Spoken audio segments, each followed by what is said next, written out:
გამარჯობა, მე ვახტანგ მაჭავარიანი ვარ, აფხაზეთის ომის ვეტერანი, მხედრული მამაცობისათვის ორდენოსანი.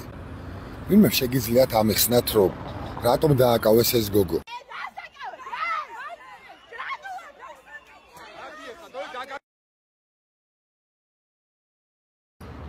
რა სამართლებრივი ან მორალური საფუძველი გააჩნდათ მის დასაჭერად.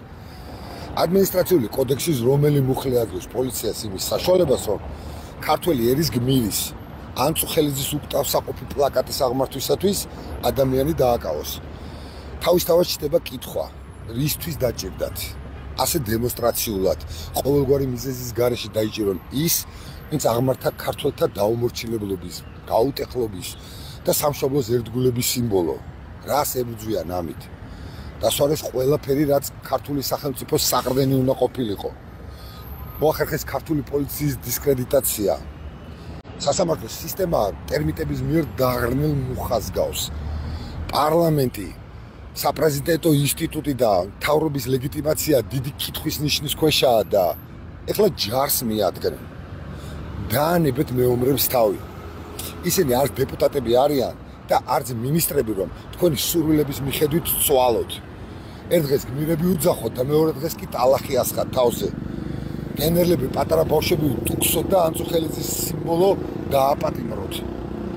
საქართველო იყო და ყოველთვის დარჩება სხვადასხვა ქვეყნების ინტერესთა გადაკვეთის ქვაკუთხედად, რაც თავისთავად გულისხმობს საომარი ვითარების დაუსრულებელ ციკლს. ქართველი მეომრების ვაჟკაცობასა და სამშობლოსადმი თავდადებას არ ჭირდება დამატებითი სტიმულირება.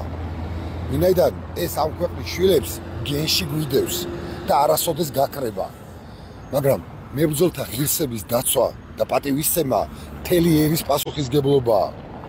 პირველ რიგში კი მისი ხელისუფლების. დაგიჭამიათ პოლიტიკოსებს ერთმანეთი. საქმეზე რომ მიდგება, ზოგი წითელი ხიდიდან გარბიხართ, ზოგი კიდე რიკოთის გვირაბით. როცა ომს იწყებთ, ჯარისკაცები გმირები არიან და ერის სიმბოლო. მორჩება ომი და თურმე ჩვენი ბრალი ყოფილა ყველაფერი. გაახარეთ პუტინი და ჩვენ დაგვასხით თავსლაფი. იძახეთ რომ ჩვენ დავიწყეთ ომი და ბოდიში უნდა მოუხადოთ დიდ მეზობელს. მეტი რა შეგიძლიათ, მაგრამ არ გამოვა ასე. ვერც პატრიოტულ სულისკვეთებას მოგვიკლავთ და ვერც გმირულ მაგალითებს. თქვენ ისტორია შესაბამის ადგილს მოგიჩენთ, ხოლო ანწუხელიძე კი თაობებში დარჩება ქართველი მეომრის სიმბოლოდ და ჩვენი შვილების მაგალითად. ასე რომ დიდება საქართველოს და დიდება გმირებს.